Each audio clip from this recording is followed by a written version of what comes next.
And we're live. Good evening, everybody. Oh, we are? We are. Okay. You can say hi. Surprised. It is Monday. How was everybody's Monday? Ours has been quite lovely. It warmed up a little bit today, so it wasn't so chilly. If anyone got the chance to go outside, they probably thought it was really nice. I don't know. It looks like Aaron's telling me to fix my hair. Yeah, your hair is a little, it's like me. I'm really happy that we're live. And he's telling me now that we're live. I know. Wow. You should probably fix your hair. Mm. So, it's too late. It is. It's too late, and it's fine. It's fine. Okay. No. Now I'm all self-conscious. No, now it's perfect. She did it. Check your hair after we're live. Let's do it while you're live. So, there's that. We are actually making borscht tonight. I felt like it was a good day for a little bit of warm, hearty vegetable soup. So, in this pot right here, I've got actually just some red onion and some ground pork browning. You can actually use ground beef, ground turkey, ground chicken, ground pork, whatever your preference. You don't have to put meat in it at all, but I do like the unctuous flavor that it gives the borscht if you put just a tiny bit of ground meat in it.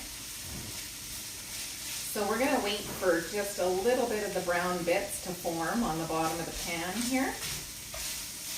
Again, we're always looking for flavor development. Oh my God, and all I can think about right now is my hair. It's perfect. So I'm all nervous, so you'll have to pardon me if I have freaky hair. You'll have to excuse me. Your hair looks perfect now. You had one out of place, and now it's in place, and everything is amazing. Perhaps next time I can. Before you say, "Hey, we're live." Yeah, I could probably do that. So just come and have a look here. These are the brown bits that we're looking for on the bottom. All that nice caramely flavor. When we add in the broth later on, we're going to scrape that up off the bottom, and it's going to add so much flavor to the dish. Just something that's really easy to put together, and if you dice your vegetables just small enough, they just have to get fork tender, and it doesn't take very long. The hardest part of making this soup is actually all of the dicing beforehand. Which we've spared you the video of and gone ahead and done that. So we'll come over and take a look at some of the diced vegetables. So in here we actually have a mix of tricolored potatoes, parsnip, carrot, rutabaga, and some steamed, beets, baby beets. And then here we have 2 whole shredded fresh beets.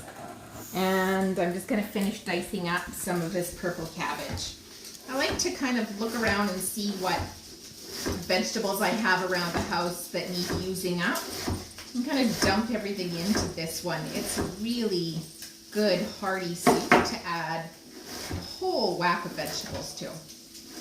Something else that I do with my borscht that, might not be common, I like to put a mix of different textures. So you'll see that these vegetables are cut into nice little diced chunks. The raw beets are shredded, and then finely shredded the purple cabbage as well. That way you get a really nice texture when you get that bite full. There's different flavors and textures there for you. So we're going to actually come over here now and dump all these lovely vegetables into the pot with the browned meat.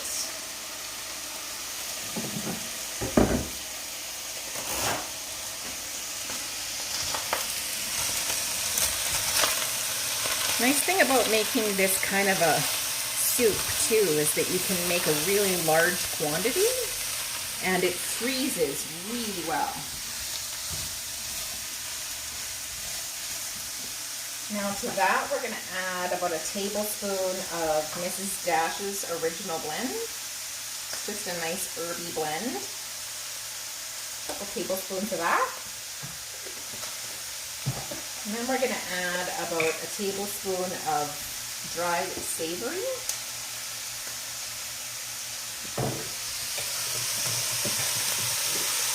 Give that a good mix around, and as you can see, I'll move this out of the way. There's just more and more brown bits forming as we go.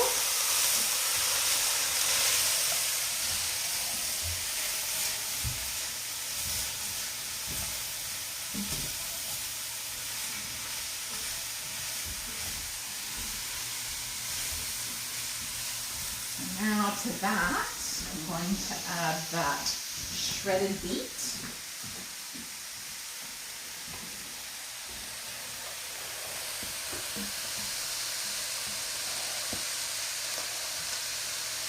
Couldn't use the red cutting board. No. Nice. Most of the cutting boards in my house are colored. Erin took one out today and was actually like, why is this red? I was like, oh, I cut kimchi on it the other day. So most of our cutting boards have a nice tinge to them. We usually leave them for specific things. Looks like I'm getting a phone call. You are. It's your mom. Oh, nice.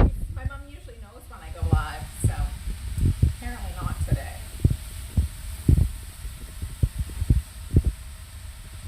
So I just want to get these vegetables added in here and get them browned up just a little bit.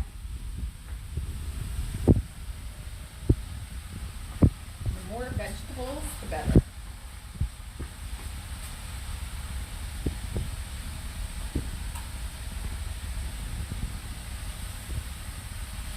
I've had borscht so many ways, I don't know what everyone's preference is, but after several different trials over the years, I found that I really like this mix. Just the heartiness and the different textures. I really like this one.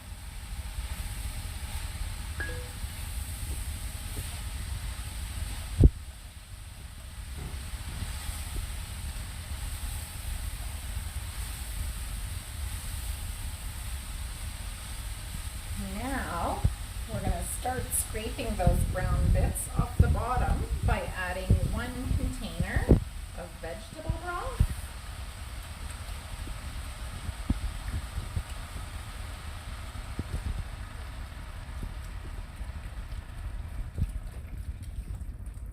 Really get down in there and scrape up those brown bits. So 1 container of vegetable broth. Then I'm going to add the beet juice from the steamed beets. This is from the baby beets? Yeah. Nice. Oh, now Dorothy's on watching. I'm going to add 1 whole large can. It's, let's see what size we're using here. I don't know, it's mystery size. It's a large can anyway of fire roasted tomatoes. And again, I don't know if tomatoes is a common ingredient in a lot of people's borscht, but I do really like just the tanginess that it gives.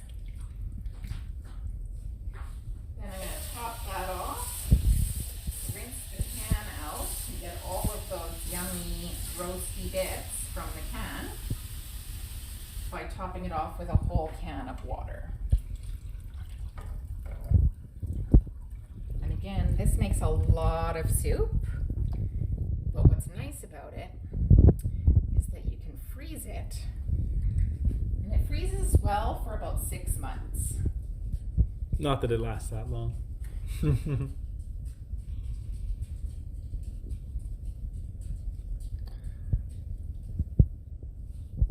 now we're going to let that come up to a boil. While that's coming up to a boil, I'm going to add 2 bay leaves.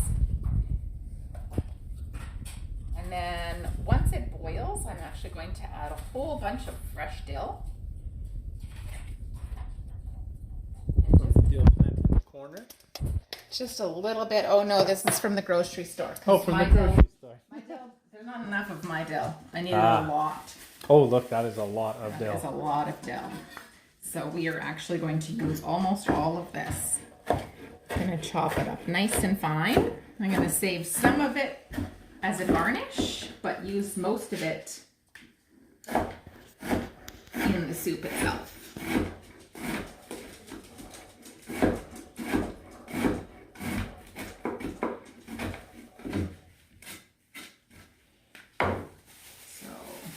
Most of that dill is going to be used up tonight. Leave that for just a moment, and in here I'm going to juice 1 whole lime.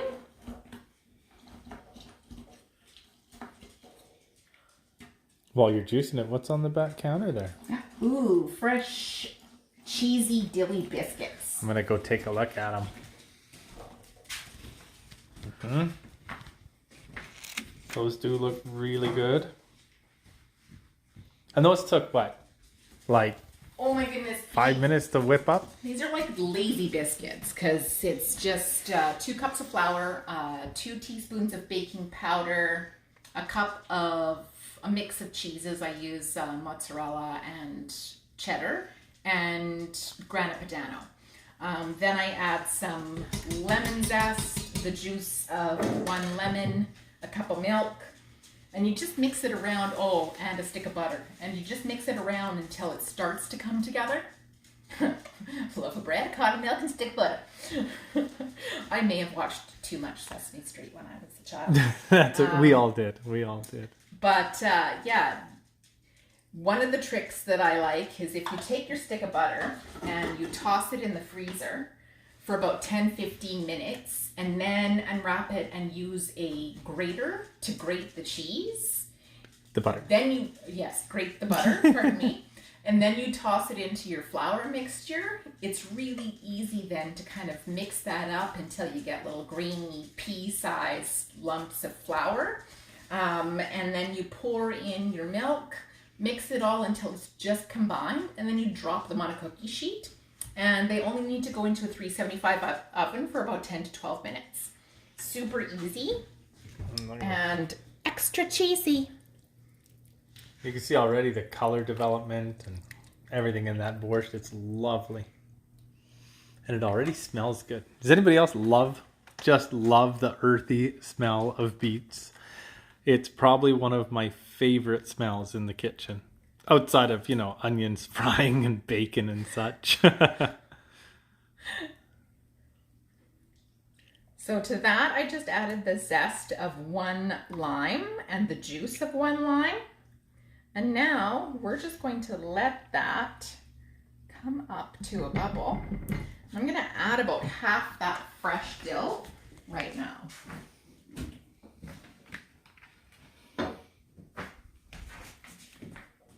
It's a good 1/4 cup at least. Look at me with measurements. I know. You're starting to know my hand grabs, right? Yeah. How much is she grabbing? About a 1/4 cup.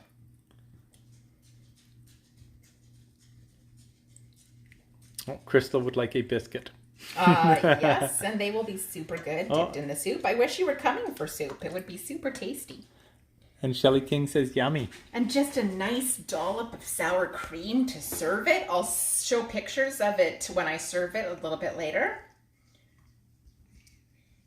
Now that that's all nice and combined, the last thing that we need to do is add about a 1/4 cup of distilled vinegar.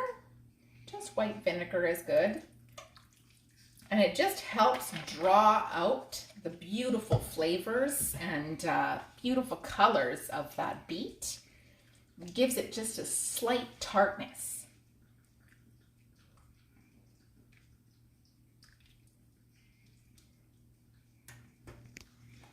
Am I allowed to push it back a little so it's on the burner more? Sure.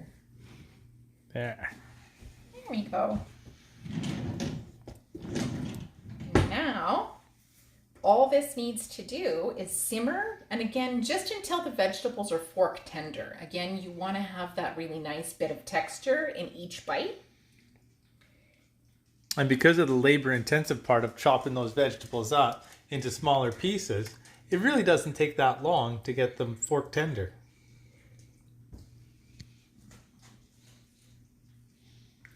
So that is all for tonight's live. Hope my hair wasn't too scary. Yeah. And I will post pictures later on of just the serving because it looks so pretty when you serve it up. So we'll talk later. Bye. Bye, everybody. Have a great Monday night. Love y'all.